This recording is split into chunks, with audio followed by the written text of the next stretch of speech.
ஒடிசா அரசியலில் பெரும் செல்வாக்கு செலுத்திக் கொண்டிருந்த முன்னாள் ஐஏஎஸ் அதிகாரி திரு வி.கே. பாண்டியன் அவர்கள் அவர் சார்ந்திருந்த பிஜு ஜனதா தளம் கட்சி கடந்த நாடாளுமன்ற தேர்தலில் பெரும் பின்னடைவை சந்தித்ததை தொடர்ந்து அந்த கட்சியிலிருந்து மட்டுமல்ல ஒட்டுமொத்தமாக அரசியலில் இருந்தே தான் விலகிக் கொள்வதாக அறிவித்துள்ளார். யார் இந்த வி.கே. பாண்டியன்? அவர் அரசியல்ல அப்படி என்னதான் பெருசா சாதிச்சிட்டார்? அவரை தோற்கடிக்கிறதுக்காக பாரதிய ஜனதா கட்சி எவ்வளவு இழிவான வேலைகள்லாம் செஞ்சது? இது தொடர்பாகத்தான் நம்ம இந்த காணொலியில முழுமையா பார்க்கலாம். அனைவருக்கும் வணக்கம். நான் பாண்டியன், நாம் தமிழர் கட்சி ஊழல் ஒழிப்பு பாசறையின் மாநில பொறுப்பாளர். மக்களுக்கு நல்லது செய்யணும், மக்களுக்கு புது வகையான திட்டங்களை கொண்டு வரணும் அப்படின்னு நினைக்கிற ஒரு சில அரசியல்வாதிகளுக்கு பல சமயங்கள்ல அதை செயல்படுத்த முடியாம போகும். அதுக்கான மிக முக்கியமான காரணம், பெரும்பாலான அரசியல் தலைவர்களுக்கு அரசு நிர்வாகம் தொடர்பான ஆழமான அறிவு இருக்காது. இதை பூர்த்தி செய்வதற்கு தான் ஒவ்வொரு மாநிலங்களிலும் பல துறைகள்ல வல்லுநர்களாக ஐஏஎஸ் அதிகாரிகள் இருப்பாங்க. பல அரசியல் சூழல் காரணமாக அவர்களாலையும் மக்களுக்கு ஏதாவது செய்யணும்னு நினைச்சா கூட செய்ய முடியாத சூழல் வரும். இந்த மாதிரியான அரசியல்வாதிகளும் அதிகாரிகளும் சேரும்போது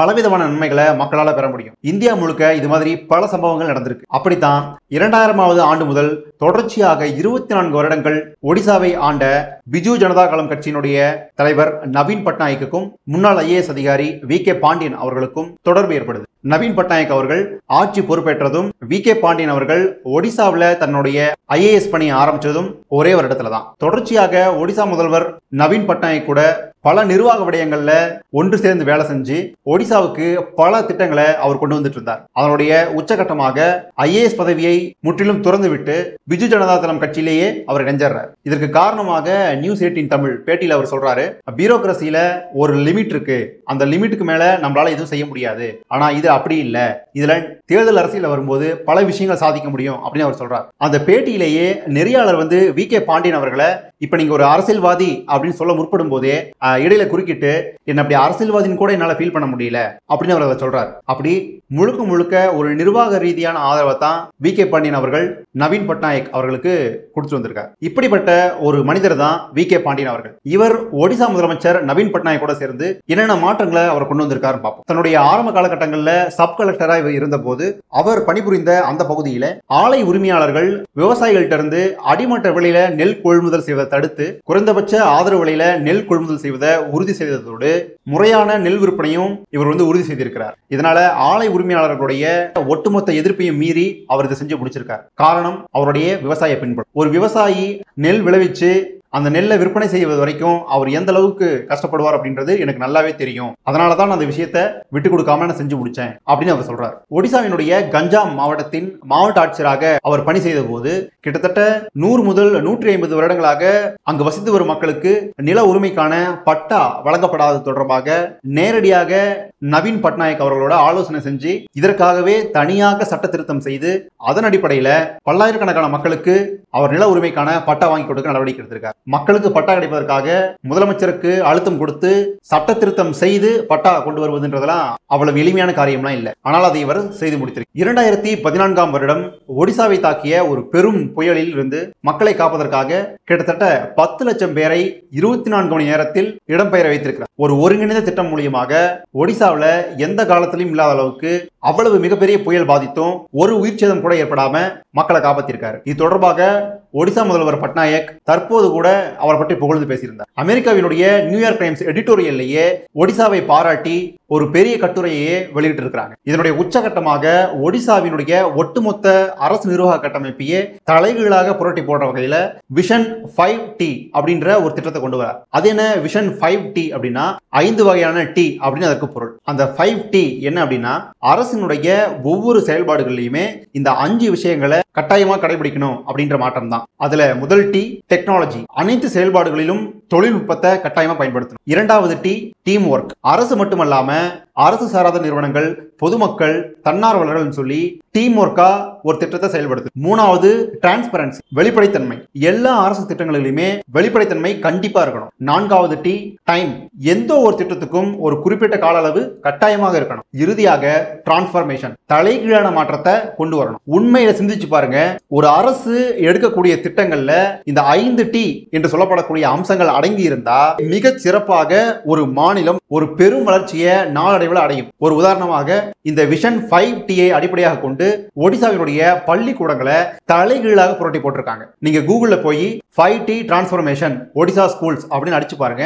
ஒடிசா பள்ளிக்கூடங்கள்ல இந்த விஷன் 5T அடிப்படையா வச்சு எவ்வகையான மாற்றங்களை கொண்டு வந்திருக்காங்கன்னு உங்களுக்கு நல்லாவே தெரியும். ஒடிசாவினுடைய மேல்நிலை பள்ளிக்கூடங்கள் அத்தனையிலுமே கரும்பலகைகளுக்கு பதிலா டிஜிட்டல் போர்ட்ஸ் முற்றுமுழுதாக அமைக்கப்பட்டிருச்சு. டிஜிட்டல் போர்ட்ஸ் மட்டும் கிடையாது, லைப்ரரி, அதிநவீன ஆய்வுக்கூடங்கள், கல்ச்சரல் ஆக்டிவிட்டிஸ், உலக தரத்திலான கழிவறைகள் அப்படின்னு தலைகீழான மாற்றத்தை ஒடிசாவினுடைய பள்ளிக்கூடங்கள் கண்டிருக்கு. இதற்கு ஒரே காரணம் அந்த விஷன் 5T தான். அதை கொண்டு வந்த VK பாண்டியன் அவர்களும் அவரோடு இணைந்து இந்த திட்டத்தை செயல்படுத்திய நவீன் பட்நாயக் அவர்களும் தான். இந்தியாவினுடைய அரசியல் கட்டமைப்புல ஒரு IAS அதிகாரி ஒரு அரசியல் கட்சிக்குள்ள இவ்வளவு பெரிய ஆதிக்கத்தை செலுத்தி இவ்வளவு பெரிய மாற்றத்தை ஒரு மாநிலத்துக்குள்ள கொண்டு வருது அப்படின்றதெல்லாம் மிக சாதாரண விஷயம் கிடையாது. இன்னும் ஒடிசாவினுடைய நிர்வாகத்தில் நடந்திருக்கக்கூடிய பல மாற்றங்களை ஆய்வு செய்ய தெரிய வரலாம். இப்ப கடைசியா அவர் வெளியிட்ட காணொலியிலேயே அவர் சொல்லியிருக்கார், நான் IAS பதவி ஏற்கும் போது என்கிட்ட எவ்வளவு சொத்து இருந்ததோ அதுதான் இப்பவும் என்கிட்ட இருக்கு. என்னுடைய தாத்தா காலத்து சொத்துக்கள் தான் இன்னமும் என்னுடைய கையில இருக்கு. நான் இதுவரைக்கும் ₹1 கூட ஊழல் செஞ்சு சொத்து சேர்க்கல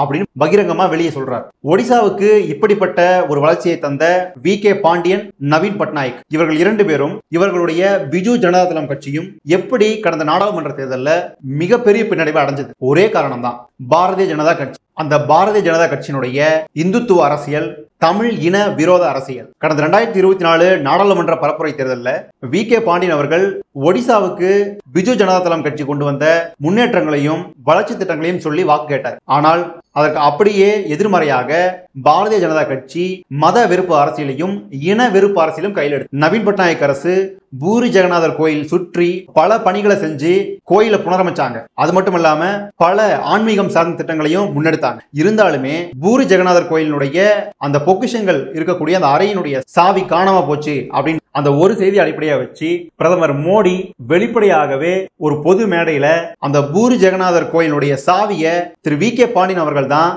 தமிழ்நாட்டில் கொண்டு போய் ஒளிச்சு வச்சிருக்கார் என்கிற பொருள் படுற மாதிரி 2 மாநிலங்களுக்குள்ள பகை உணர்வை வளர்க்கிற மாதிரி பேசியிருந்தார். இதனுடைய அதி உச்சமாக உள்துறை அமைச்சர் அமித்ஷா அவர்கள் ஒடிசாவை ஒரு தமிழர் ஆள்வதா, பாரதிய ஜனதா கட்சி வெற்றி பெற்றால் கண்டிப்பாக நாங்க ஒரு ஒடியாவை தாய்மொழியாக கொண்ட நபரை மட்டும்தான் நாங்க இந்த மண்ணை ஆள வைப்போம். ஒரு தமிழர் எப்படி ஒடிசாவை ஆளலாம், ஒரு ஒடிசாவை ஒரு ஒடியாக்காரர் தான் ஆளணும். ஆகவே நீங்க பிஜு ஜனதா தளம் கட்சியை தோக்கடிச்சா மட்டும்தான் சாத்தியம் அப்படின்னு பரப்புரை செஞ்சார். VK பாண்டியன் அவர்களுடைய தமிழர் அப்படின்ற அந்த அடையாளத்தை குறிவைச்சு ஒடிசா மக்களிடையே ஒரு இன விரோதத்தை தூண்டி தொடர்ச்சியாக அரசியல் செய்து வந்த பாஜக அந்த பிரச்சாரத்துல வெற்றியும் பெற்றிருக்கு. தேர்தல் சமயங்கள்ல VK பாண்டியன் அவர்களுடைய தமிழர் அப்படின்ற அந்த அடையாளத்தை மையப்படுத்தி பாஜக தரப்பு வெளியிட்ட காணொளிகள் VK பாண்டியன் தமிழர் அப்படின்ற ஒரு காழ்ப்புணர்ச்சியினுடைய உச்சம்னே சொல்லலாம். அதுல ஒரு காணொலியில பாக்கலா பாத்தா என்று சொல்லக்கூடிய நம்ம பாத்திரத்துல பழைய சோறு சாப்பிடுவோம் பார்த்தீங்களா, அந்த மாதிரி ஒரு உணவு, அந்த உணவை கூட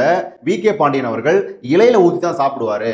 அதே போல சப்பாத்தி மாதிரியான ஒடிய உணவான சாக்குழி பாத்தாவை VK பாண்டியன் அவர்கள் தோசை அப்படின்னு சொல்லி பெயர் மாத்திடுவாரு அப்படின்னு குறிக்கிற வகையில ஒரு காணொலியை வெளியிட்டு அவமானப்படுத்தியிருக்காங்க. இன்னொரு முக்கியமான காணொலி, VK பாண்டியனுக்கு கருப்பு சட்டை போட்டுவிட்டு அவர் தமிழ்நாட்டு அரசியல்வாதிகளோட தொடர்புல இருக்காரு அப்படின்ற ஒரு கருத்துருவாக்கத்தை உருவாக்குற மாதிரி ஒரு காணொலியை வெளியிட்டு இருக்காங்க. அது மட்டும் இல்லாம ஒரு தமிழரான நீ CM கனவு காண்றியா அப்படின்றத மையப்படுத்தி பாய் பாய் பாண்டியன் சொல்லி ஒரு தனி பாடலை அவருக்காக வெளியிட்டு இருக்காங்க. இது மாதிரி அருவருக்கத்தக்க ஒரு கருத்துருவாக்கத்தை உருவாக்கி அந்த கருத்துருவாக்கத்தின் மூலமாக ஒரு வெற்றியை ஈட்டியிருக்கிறது பாஜக. 10 வருடங்களாக இந்திய அரசை ஆண்டு வருகிற பாரதிய ஜனதா கட்சி ஒடிசாவுக்கு நாங்க இந்தந்த நல்லதெல்லாம் செஞ்சிருக்கிறோம், இந்த மாதிரியான வளர்ச்சி திட்டங்கள்லாம் கொண்டு வந்திருக்கிறோம், நீங்க எங்களுக்கு ஒரு முறை அதிகாரத்தை கொடுத்தீங்கன்னா நாங்க இந்த மாதிரி ஒடிசா வளர்த்துவோம் அப்படி எந்த ஒரு கருத்தையுமே முன் வச்சு பிரச்சாரம் செய்யவே கிடையாது. அல்லது பாருங்க நாங்க இத்தனை மாநிலங்கள்ல ஆட்சியில இருக்கோம், இத்தனை மாநிலங்கள்ல நாங்க இந்த மாதிரியான வளர்ச்சி திட்டங்களை கொண்டு வந்திருக்கோம் அப்படின்னு அவங்க எந்த பிரச்சாரமுமே செய்யல. அதே போல ஒடிசாவில் நாங்க ஆட்சிக்கு வந்தோம்னா இந்த மாதிரியான வளர்ச்சி திட்டங்களை கொண்டு வருவோம்,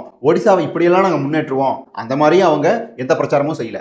முழுக்க முழுக்க மதவெறியும் இனவெறியும் தூண்டுற விதமா பிரச்சாரங்களை செஞ்சு இந்த வெற்றி அடைஞ்சிருக்கு பாஜக. அதற்கு நேர்மாறாக VK பாண்டியன் அவர்கள் தன்னுடைய எல்லா பிரச்சார மேடைகள்லையும் ஒடிசாவுக்கு நவீன் பட்நாயக் அரசு என்ன செஞ்சிருக்கு, எந்த மாதிரியான வளர்ச்சி திட்டங்களை கொண்டு வந்திருக்கு, எதிர்காலத்தில் எப்படி திட்டங்களை வச்சிருக்கு இருக்கு. இதை மையப்படுத்தி தான் அவருடைய தேர்தல் பிரச்சாரங்களை செஞ்சிருந்தார். வி.கே. பாண்டியன் மேல பல விமர்சனங்கள் இருக்கலாம். ஏன்னா இந்தியாவினுடைய இந்த மக்களாட்சி அரசியல் கட்டமைப்புல இங்க நடக்கிற சூழ்ச்சியில நல்லது செய்யணும்னு நினைக்கிற ஒருத்தர் பல விஷயங்களை சகிச்சுக்கிட்டு தான் நகர்ந்தாகணும். ஆனா இது எல்லாத்தையும் மீறி ஒடிசாவில் அவர் கொண்டு வந்திருக்கிற மாற்றம் அப்படின்றது உண்மையாலுமே அபரிவிதமானது, பாராட்டக்கூடியது. சரி, இந்த சூழ்நிலையில நம்ம பாரதிய ஜனதா கட்சிக்கு ஒரு கேள்வி முன்வைப்போம். நம்மள இந்துக்கள் தானே. வி.கே. பாண்டியன் கூட ஒவ்வொரு மேடைகள்லயும் ஜெய் ஜெகநாத் ஜெய் ஜெகநாத் தானே முழங்குறாரு. அப்படி இருக்கக்கூடிய ஒரு தீவிர இந்து, ஒரு நேர்மையான இருந்த காரணத்துக்காக, ஒரு தமிழராய் இருந்த காரணத்துக்காக அவருடைய இன அடையாளத்தை மையப்படுத்தி நீ ஏன் இவ்வளவு ஒரு கேவலமான வேலையை செஞ்சீங்க அப்படின்னா, இந்து தேசியம், இந்திய தேசியம், நாமெல்லாம் இந்தியர்கள், நாமெல்லாம் இந்துக்கள்,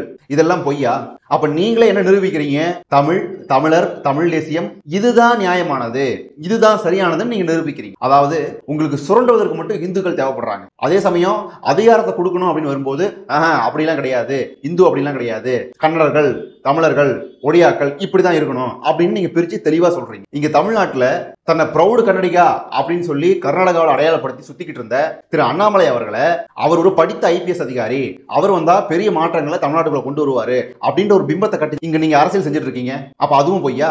ஆக இங்க தமிழ்நாட்டுல நாம் தமிழர் கட்சி முன்வைக்கக்கூடிய தற்சார்பு பொருளாதாரம், அங்கக வேளாண்மை, இயற்கை வேளாண்மை, அதி உச்ச தரத்திலான இலவச கல்வி, இலவச மருத்துவம், தமிழ்நாடு முழுக்க ஒருங்கிணைந்த சீரான வளர்ச்சி, அறிவியல் தொழில்நுட்பங்களுடைய பயன்பாடு, இந்த மாதிரி வளர்ச்சியை மையப்படுத்திய தமிழ் தேசியம் அப்படின்றது தான் உண்மையான சரியான மாடல் அப்படின்றது இந்த நிகழ்வு மூலமாக வெட்ட வெளிச்சமாக தமிழர்களுக்கு தெரிய வந்திருக்கு. ஆக இங்க இன அடையாளம் அப்படின்றது தான் ஒரு மண்ணினுடைய அரசியல் அடையாளத்தை தீர்மானிக்கிற ஒரு ஆற்றல் அப்படின்றத நாங்க தெளிவா புரிஞ்சுக்கிறோம். அதே போல வி.கே. பாண்டியன் ஒரு முதலமைச்சர் வேட்பாளர் கூட கிடையாது. ஆனால் அவர் கட்சிக்குள்ள ஆதிக்கம் செலுத்துறார் அப்படின்ற ஒரே காரணத்துக்காக அவரை காயின் பண்ணி கார்னர் பண்ணி நீங்க தோற்கடிச்சிருக்கீங்க. அப்ப தமிழ்நாட்டு பாஜகவில் இருக்கக்கூடிய அமர் பிரசாத் ரெட்டி, ராம ஸ்ரீனிவாசன் போன்ற பெரும் ஆளுமை செலுத்தக்கூடிய நபர்களை நீங்க கட்சி விட்டு தூக்கிடுவீங்களா? அப்ப அவர்களை நாங்க வேற்று மொழியாளர்கள், பாரதிய ஜனதா கட்சி, அதனால நீங்க தோற்கடிக்கணும் அப்படின்னு தமிழ்நாட்டில் நாங்க பிரச்சாரம் பண்ணா நீங்க ஏத்துக்குவீங்களா? ஆக மீண்டும் ஒரு முறை இந்திய தேசிய கட்சிகள் திரும்ப தமிழர்களுக்கு ஒரு பாடத்தை உணர்த்தி இருக்கு. தமிழ்நாட்டுக்குள்ள தமிழர்கள் தமிழ் தேசிய அரசியல தான் பாதுகாப்பா இருப்பாங்க, அவர்கள் தமிழர்ன்ற அடையாளத்துல தான் அவங்க பாதுகாப்பா இருப்பாங்க, அவங்களோட உரிமைகள் நிலைநாட்டப்படும் அப்படின்றத திரும்ப எங்களுக்கு ஒரு முறை நீங்க உணர்த்தி இருக்கீங்க. அதற்காக உங்களுக்கு நன்றி. மீண்டும் ஒரு காணொலியில் சந்திப்போம். நன்றி, வணக்கம்.